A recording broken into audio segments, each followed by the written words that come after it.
Então, eu acho que até eu fiz uma pergunta uma vez no Instagram, né, sobre isso. Tem personagens que a gente se identifica porque a gente se parece um pouco com ele. E tem personagens que a gente se identifica... Não se identifica, a gente queria ser, vamos dizer assim, mais parecido com ele, né? Então, por exemplo, eu dou o exemplo do... Eu gosto muito do anime The Lost Canvas, né? Na verdade, The Lost Canvas é Cavaleiro do Zodíaco.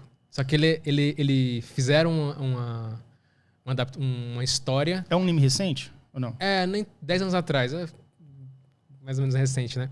Então fizeram uma história baseada 200 anos antes da época do Cavaleiro do Zodíaco, que passou, da época do Seiya e tal. Não sei se você chegou a assistir Cavaleiro do Zodíaco. Assisti bastante. Assistiu, né? Passava muito nos anos 90. Começou a aparecer em 93, eu acho, no Brasil. Uhum.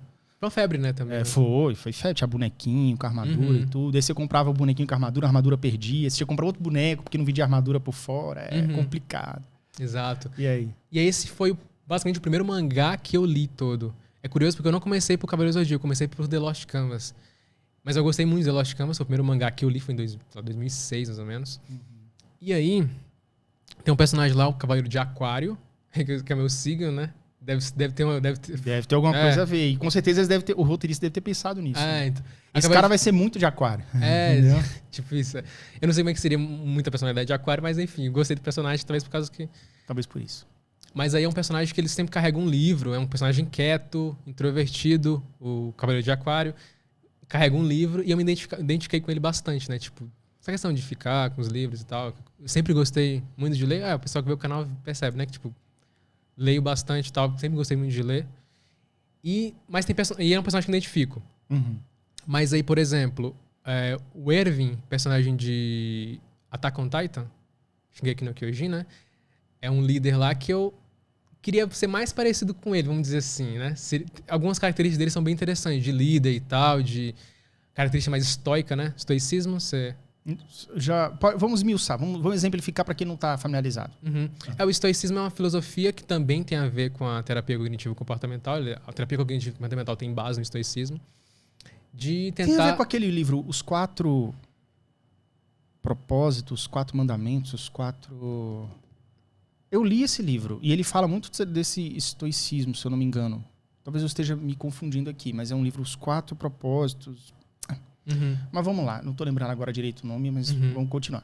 É uma filosofia assim, bem ampla, mas explicando de forma resumida, é basicamente tentar controlar os pensamentos, viver no aqui e agora, não gerar expectativas, entendeu? Entendi.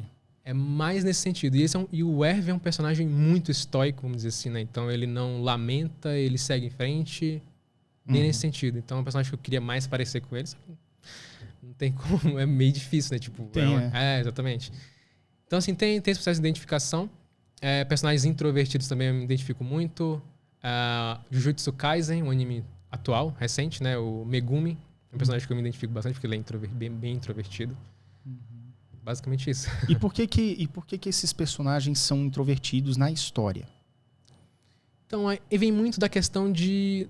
Eles criam, às vezes, os opostos, né? Então, por exemplo, aí vem no caso do Jujutsu Kaisen, o Itadori é um personagem mais extrovertido, fala mais, eles criam um contraponto que é o Megumi, que é mais introvertido, né?